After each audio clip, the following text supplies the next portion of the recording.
Bill Carrico on the line, former Senator Bill Carrico with us from Virginia, who has just endorsed Kirk Cox and gotten out of the race for governor. Senator, great to have you with us. Thank you, John. Good to be here. Thanks for calling in. So you were going to run for governor, now you're not. What happened? So around Thanksgiving, my family and I started having conversations and just come to the realization financially after taking a new job about a year and a half ago that it was just going to be too tough for me to commit 100% of my time, which you would have to do to run for a statewide office, or juggle a job and running, and it was just going to be too hard, too financially hard for me and my family. And I'm like most families, I have to work for a living, so and support my family. So we decided that it was best that I just forego this nomination process and this election. Look, I mean, it's a lot of work. What do you think of the fact they voted for a convention, the state central, over a primary nominating process, Bill? Well, I think every candidate has a preference, but you know going in that the process is given to the state central committee to make that decision. So I'm not upset that they did a convention. I knew going in that I would possibly have to compete in a convention, which wasn't going to bother me. I knew that from day one. I knew that primary is one that includes everyone across the state, and one that I would probably prefer, but a convention was fine. That had no bearings on me leaving. It's all financially and job commitment decisions for me. Okay, look, former Senator Bill Carrico, Southwest Virginia. I appreciate that decision because you got a family, you got a business, you got to weigh it, and you made your decision, and I respect that, Bill Carrico. But you endorsed Kirk Cox. There's other candidates. There's potentially this guy from Carlisle, the China guy, Glenn Youngkin, right? Then there's Pete Snyder. I think he's going to run, former lieutenant governor candidate, businessman, did the 30-day fund. You got Kirk Cox, obviously. You got Amanda Chase is already running around. I think that's it so far. Emmett Hanger, I heard maybe he's going to run, maybe he's not. Why Kirk Cox? Well, I've known Kirk for 19 years. I've worked with Kirk. I know he's a good man. I know he has a heart for Virginians, and I know that there's a lot of things that Kirk and I agree on. And I didn't know Glenn Youngkin. I didn't know. I know Pete Snyder, but not as well as I do Kirk. I don't know if Pete's getting in or getting out. I just keep hearing rumors. I know Emmett. I talked to Emmett. I sent him a message, and had heard his interview and his comments that he was thinking about it. I respect Emmett, but I do align more with Kirk Cox, and I think Kirk can lead Virginia. I think that together we can, with our combined service, public service of 70 years, I think that we can do a lot of good for Virginia if, we just get out there and let the people get to know him and understand his heart for the state and for Virginians. You're going to back Kirk Cox. Let's get to this convention and primary. Then I'm going to get to other candidates. Senator Bill Carrico with us. Phone lines open. You want to ask Bill a question about Kirk Cox or anything else, 888-480-JOHN, 888-480-5646, 888-480-5646. Put the number in your phone.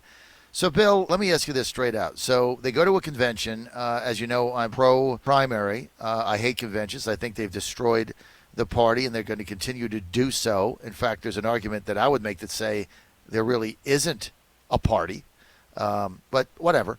So that's their decision. I respect it. Now we move on. A lot of people say they went to a convention to ice out Amanda Chase because they were afraid she'd win a primary in a crowded field, right? So now you're manipulating the vote in order to affect the outcome. Bad idea number one. Here's bad idea number two. Now there's a movement underfoot that says, well, we're going to have a revote so we can have a primary, because when we said we were going to have a convention, then Amanda ran as an independent, That's even worse than having her in a primary. So now let's go back to the primary and try to beat her. Bill, I think that has got to be the stupidest thing I've ever heard in my life.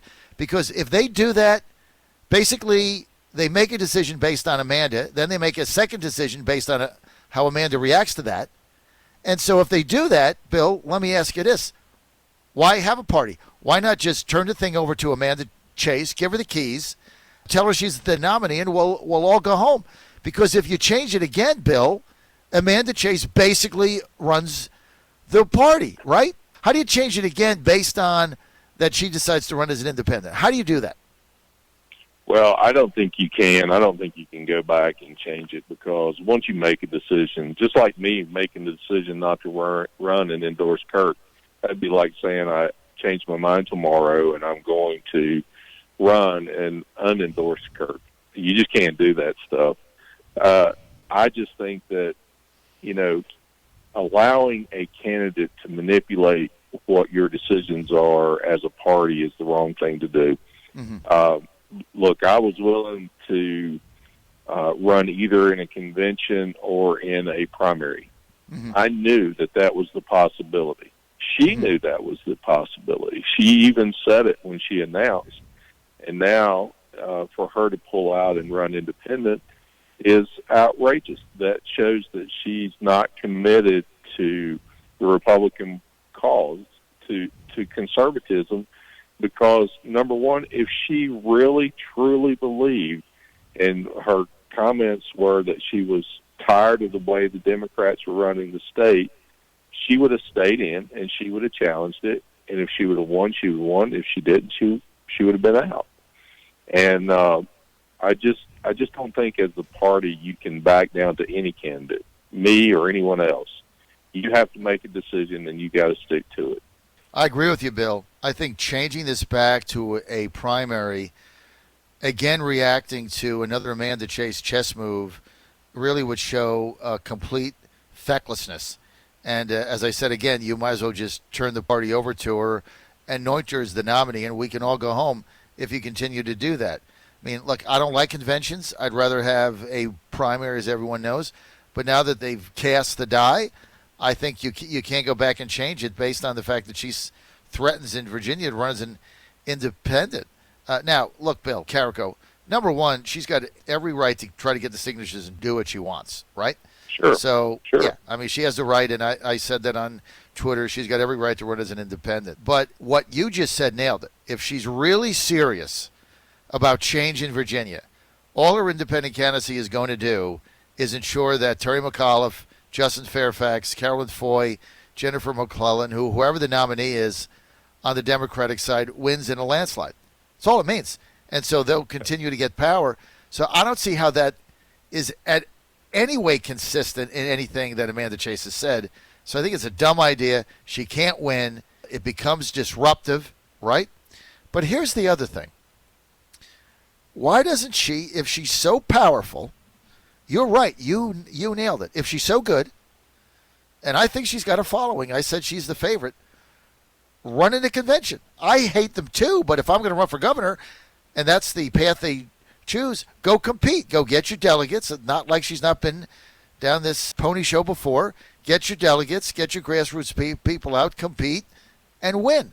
Why run away, take your bat and ball, and go as an independent? It's like, it didn't go my way, so now I'm going to burn the house down, Bill. Well, here's my theory, is I agree. I think she does have a following. But she's been alone. There's just been those who consider that Kirk is the first one to step out and say he's in. I think now she realizes that everything that she's been talking about is now going to be questioned and have to be proven. And I think she realizes that there's going to be people questioning what she said, what she's done, and they're going to look at another candidate, another option, and she's afraid that once that starts happening, that she's going to start losing that base of followers, which I believe she will, and she doesn't want to have to compete for it. She's trying to be vindictive with the party by trying to challenge them and make them do something that they've already made a decision to do, which proves what kind of leader she would have been if she would have been nominated. I just don't think that you can do that. I think that you have to show to the people your record as a 4-year, 5-year senator. You have to show them what you have actually fought for. And, you can talk about doing a lot of things, but you have to show and prove that you've done these things. And I think when she starts doing that, it was going to be obvious that there would be other more qualified people running for office, and she didn't want to do it. Well, Bill Carrico with us, former senator, state senator from Southwest Virginia. I'm in Southeast Georgia in Augusta right now. Bill, sorry about that. I've been here for 5 weeks, and I'm in the middle of a 12-city and 12-day tour, and then Monday, Tuesday we go back on the bus and do 2 more. So it's going to be 14 cities in 16 days. So we've gotten around the state. But former Senator Bill Carrico from Southwest Virginia with us. And Bill, I agree with you. I mean, I think she's got every right to run as an independent. I like Amanda. I like having her on my show. I like the fire she has. There's a lot of things about her that I like. But I think running as an independent is egotistical. It's a vanity project. It's giving the middle finger to, those that believe in a bigger cause, basically giving us the New Jersey salute. And it's like, it didn't go my way, so I'm going to burn the house down. I think if she does that, she ends her career. I agree, and I like her too. Look, it has nothing to do with liking someone. This has to do with who's qualified to run for the state and lead. That's right, Bill. I'll apply it to an analogy a football analogy, since we're in football season. When I was a freshman, I thought I was good enough to start on the varsity team, and because I wasn't moved up to that slot, I quit. Well, the following year when I came back out, it was proven to me that you have to know the offense in order to play. And so I had to work my tail off as a sophomore until my junior year to start. That's about what you have to do whenever you're going to lead and you're going to ask a party to back you in leading.